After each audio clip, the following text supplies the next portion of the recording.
What's up, family?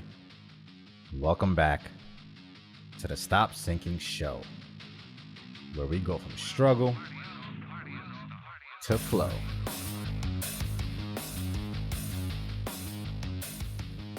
I'm often questioning myself if I am doing a good job at supporting the people in my life in the ways that they need support. The way they need support being the key part of that sentence. I'm always trying to figure out in which way that particular person needs support and in what way do they receive it the best, what is the most palatable for them.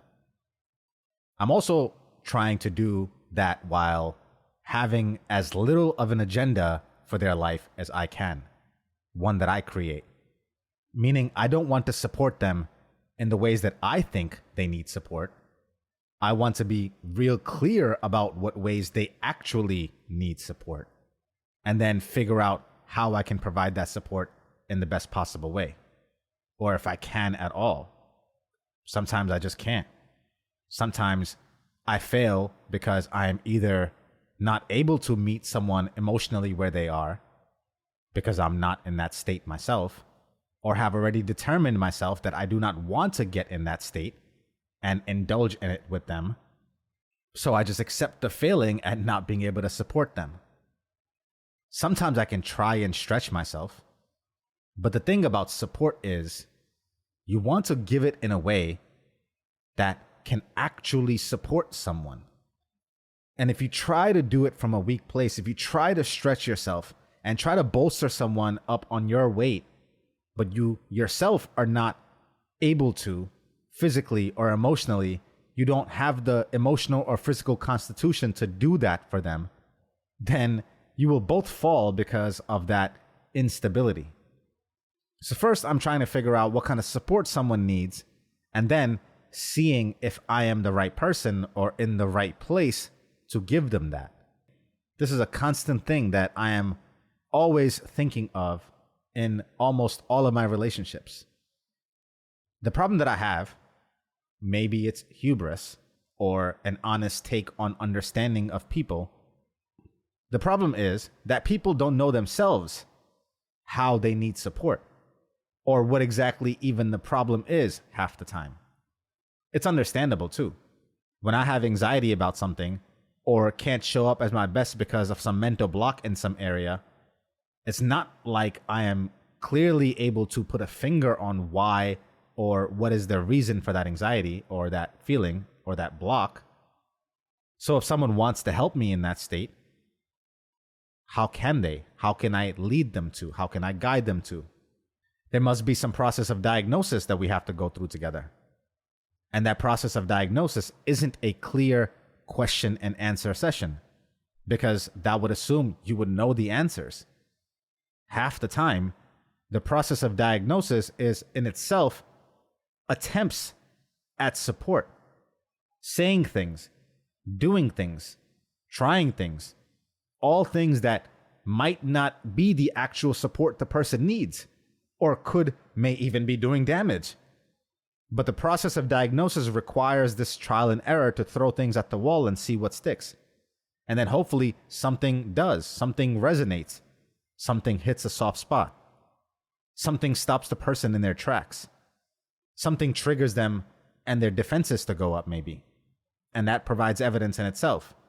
That's how we discover through this process where the work is to be done. It's an educational process for all parties involved. Once you have discovered even slightly what could possibly be helpful to a person for a person, or what area the help is needed in, to talk more about, to do something about, the problem that still exists is this. You still don't know yet what effective support would be. And this varies by personality types to whom you are offering support. And maybe in the same personality, it might vary depending on the day or the mood. The thing is, support looks different to different people at different times. And if you are so inclined to support someone in their time of need, maybe you are called to, or you feel it's your role or duty to, The way you approach the supporting of them has to be just as flexible as their current temperament. It's a current. It keeps moving. If you want it to be effective, that is. If you actually want them to feel supported, you do this if you actually want it to be effective. If you actually want them to feel supported, but also supported in the direction of making them stronger. See, many people can offer support, but instead become too much of a safety net and end up leaving the person weaker and more dependent.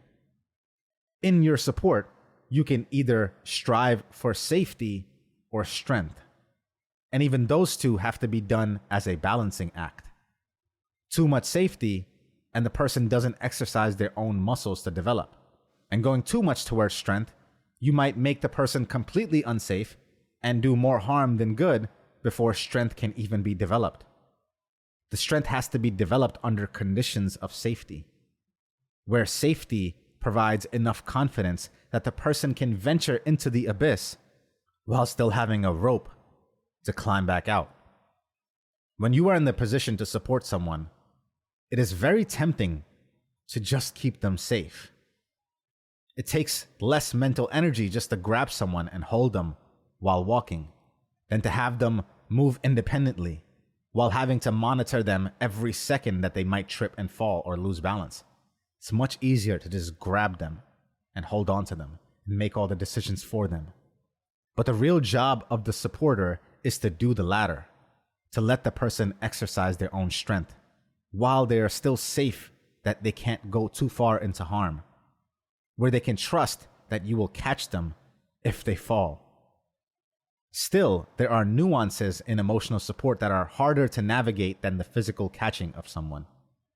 Oftentimes, I wonder what it is that the person actually needs, and should I give into what they are telling me they need, which might actually be a smokescreen or their desperate attempt to grasp at stable ground?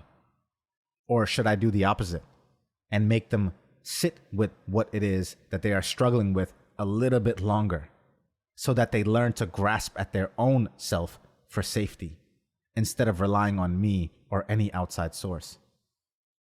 I question real specific approaches. When someone is struggling, should I ally their fears in a way to comfort them? Or should I challenge them so they see perspective in their struggle?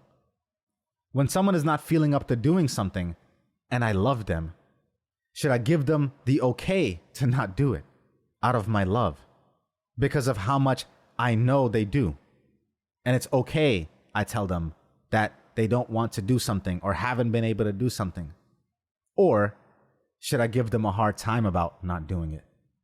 If my friend skips the gym, misses out on work, or makes a questionable decision, should I placate them and let them off the hook so I don't become that guy that is a source of pain to talk to, that won't let you get away with anything, that you avoid eventually? Or should I be like everyone else and be a fan instead of a friend and not help them question their choices and their missed obligations? Do they even need support at all in this regard? Or am I teetering back on the line of having an agenda for their life? It depends, right? Because if you do too much challenging and it becomes a sore subject, then they might even feel negative feelings towards that activity and the things that you were encouraging them to do in the first place. And then they grow a negative relationship with the gym or their work or their decisions. Or if you don't do any challenging and just support them in any way they want to be, then there's almost no need for you at all. If two people just agree on everything, then one of you is unnecessary.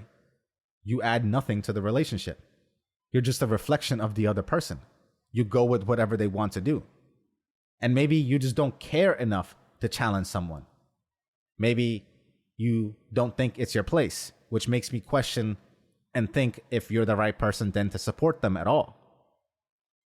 But if the goal of a relationship, of your support again, is in the direction of betterment, of strength, of growth, then you must struggle with these same questions that I am here.